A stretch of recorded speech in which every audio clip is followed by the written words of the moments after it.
Сәлем баршаңызға. Бала кезде жеген заварной пирожный есіңізде ме?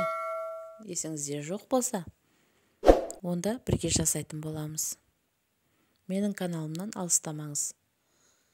Алдымен ыдысымызға су құйып, оның үстіне сармай салып, сармай ерігенше газ печкада қойып, оның үстіне ұнды салып, жақсылап тоқтамай араластырып, осындай масса болғанша араластырып аламыз. Газдан алып, жақсылап суытып, оның үстіне бір жұмыртқаны салып тұрамыз. Осылайша тез-тез араластырып, бір жұмыртқадан салып араластырып тұрамыз. Жұмыртқалардың барлығын бірденіне салып жіберуге болмайды. О кезде біздің заварной массамыз піскеннен кейін отырып қалу мүмкін. Әдемі шықпай қалады. Сондықтан бір жұмыртқадан салып жақсылап араластырып тұрамыз.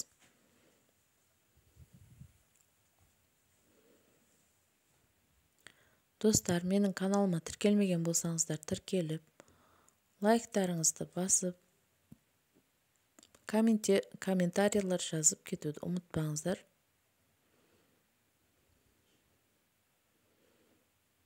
Міне кондитер пакетке осындай форманы салып,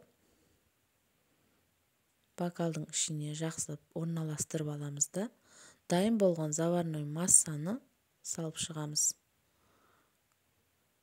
Менде мына жерде 5 жұмыртқа кетті. Сізде 4 жұмыртқа болуы мүмкін. Осындай сұйықтықта болу керек. Одан қою болып кетпеу керек. Қою болып кетсе де, сұйық болып кетсе де, жақсы шықпай қалады заварной пирожныйымыз.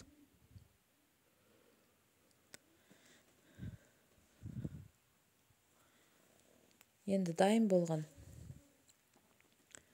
листімізге осылайша құйып шығамыз. Сіздер кішкентайлау қылып, немесе ұзынша етіп, қалауларыңызша өз фантазияларыңызбен істесеңіздер де болады.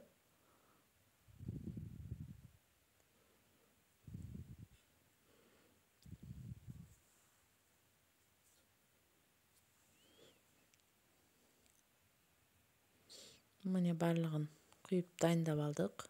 Енді 200 градус қызып тұрған печкада 20 минут. Одан кейін 180 градусқа азайтып, тағы да 20 минут пісіріп аламыз. Немесе заварной пирожныйымыз отырып қалып, әдемі шықпай қалуы мүмкін.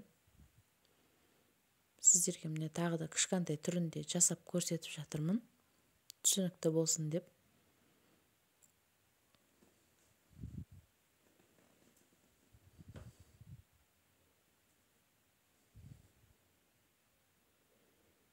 Ішіне крем салып, крем салмай, құмшекер ұпасымен де берсеңіздер болады балдарға. Піскеннен кейін жұмсақ. Дәмі де ерекше болып шығады. Міне біздің немізде дайын болды, заварной пирожныйымыз. Енді ішіне кремін жасайтын боламыз. Мен 33% кілегейді алып, оған құмшекердің ұпасын салып, жақсылап араластырып аламыз.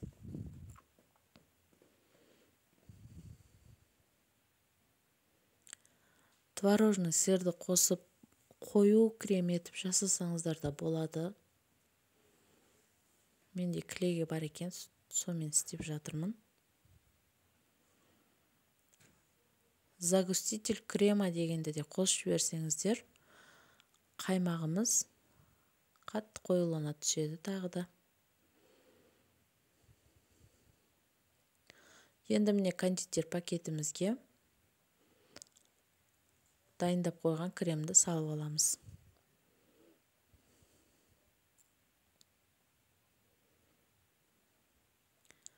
Дайын болған заварной пирожныйымыздың осындай асты жағын тесікше жасап аламыз. барлығына дайындап жасап алып, кремін осылайша құйып шығамыз. Кремді барлығына құйып болғаннан кейін тоңазытқышта жарты сағат немесе 1 сағатқа қойып, мұздатып алып, үстіне әсемдік үшін құмшекердің ұпасын сеуіп, немесе шоколадты ерітіп құйып шықсаңыздар да болады. Шоколадты еріту тәсілі де әрқалай. Мен кондитер пакетке салып, қайнаған суға салып қойып едім. Сұйық болып, әдемі болып еріп шықты шоколад. Осылайша кондитер пакеттің көмегімен әдемі қылып құйып шықтым. Міндетті түрде жасап көріңіздер, сіздерге ұнауы сөзсіз.